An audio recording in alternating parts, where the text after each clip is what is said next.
Now, the next bit of stuff that we have here is a video game. We have Gray Zone Warfare. You may or may not have heard of it. Gray Zone Warfare is a persistent world, first person extraction type shooter that players can go do whatever the heck they want in it.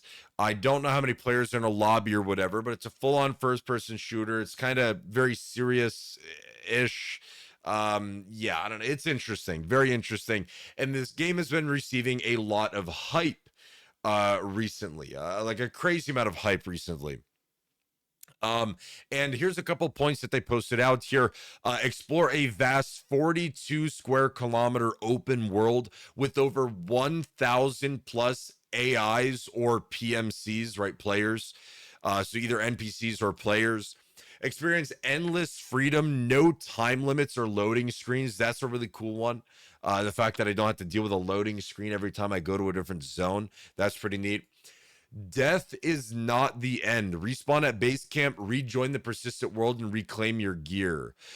So yeah, and Scraplet says PlanetSide was doing this over 15 years ago, and that's actually 100% true. PlanetSide has done a open world ish persistent thing on different planets, battling for the planet. The main difference is that this game is like a looter shooter.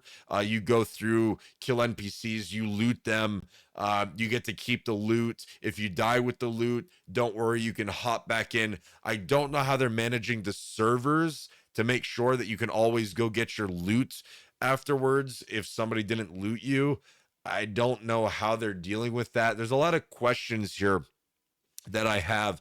But the reason why I'm mentioning about this is this game, Gray Zone Warfare, is coming out today to people who have keys to it. I do not have a key, otherwise I would be checking it out.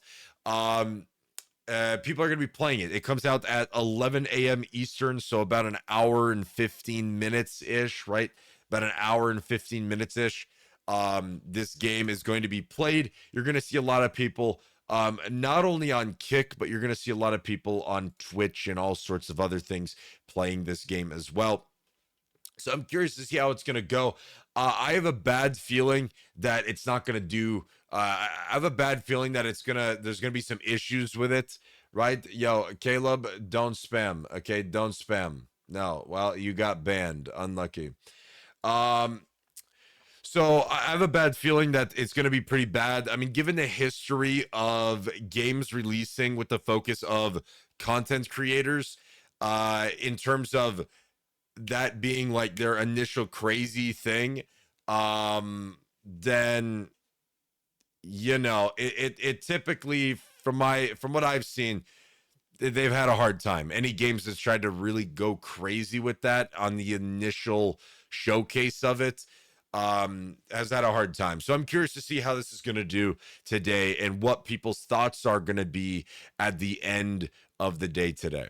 But we'll see. I think it's very interesting. I watched some of the gameplay of the game. Gameplay looked, all right. Gameplay looked all right. Nothing I would say insane or anything like that, but gameplay looked okay. So we'll see what happens and see what people's opinions are at the end of today. Okay.